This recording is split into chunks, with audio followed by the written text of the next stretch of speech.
عسلامة ومرحبا بكم في قناة سفرة طيبة.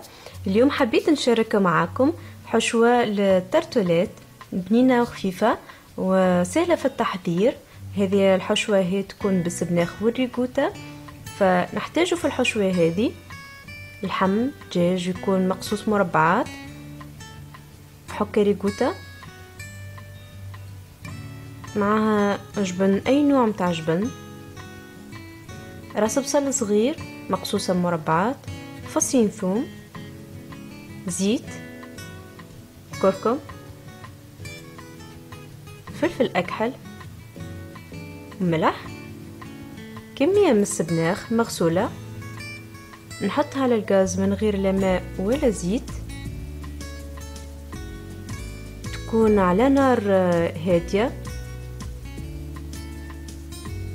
حتى لين يشيح لنا السبناخ. في طنجرة أخرى نحطو شوية زيت، نزيدو له البصل والثوم،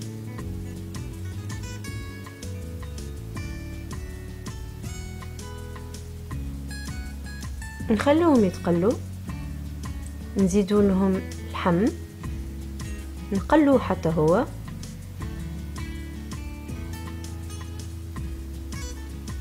نزيدو لهم الملح، كركم،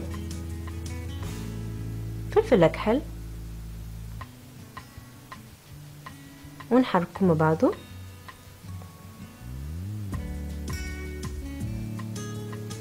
نزيدو لهم شطر كاس ماء ولا كمية الماء اللي باش طيب لنا الدجاج. هذا الدجاج طاب، نزيدو له المكونات الاخرى، سبناخ، جبن، والريكوتا.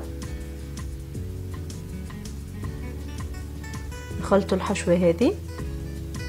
باش نلموا الحشوة هذه نزيدوا لها عظمة وشوية حليب،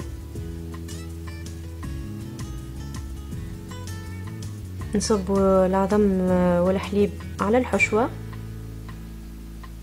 نحركوا.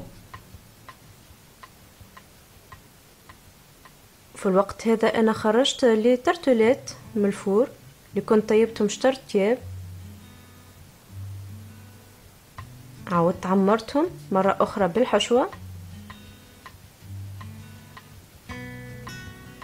وهنا عاودت دخلتهم للفور على 180 درجة حتى لين تطيب لنا الحشوة وتشد روحها. هذه الترتولات بتاعي حضروا، ان شاء الله تعجبكم الطريقة هذه وتجربوها وتنال رضاكم. ما تنسوش تشتركوا في القناة وتشجعوني باللي لايك وتخلوا لي تعليقكم، والى اللقاء في وصفة اخرى ان شاء الله.